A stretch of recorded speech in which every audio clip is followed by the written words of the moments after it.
So, in our time together, we have never seen a White House briefing like we saw yesterday, where Stephen Miller, on behalf of the president, comes out to brief reporters on what this new immigration policy of that Donald Trump supported yesterday is all about.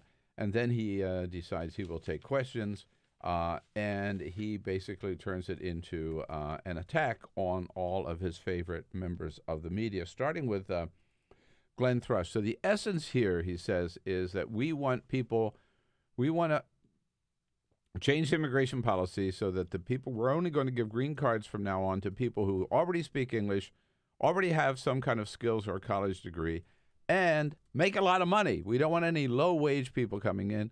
Glenn Thrush asked the question, can you back that fact up that this is a threat to American workers, meaning having low-wage people coming in is a threat to American workers?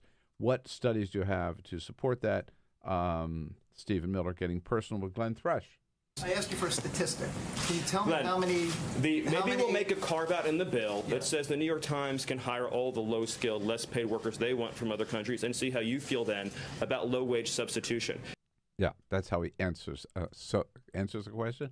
And then Jim Acosta from CNN makes the point that what the Statue of Liberty is all about, right, is not necessarily that we demand that people speak English before they get here. Steve Miller is shocked. He's actually shocked by such a statement. The Statue of Liberty says, give me your tired, your poor, your huddled masses, yearning to breathe free. Doesn't say anything about speaking English or being able to be a computer programmer. Aren't you trying to change what it means to be an immigrant coming into this country? If you're telling them you have to speak English, can't people learn how to speak English when they get here? Well, first of all, right now, it's a requirement that to be naturalized, you had to speak English. So the notion that speaking English wouldn't be a part of our immigration systems would be actually very ahistorical.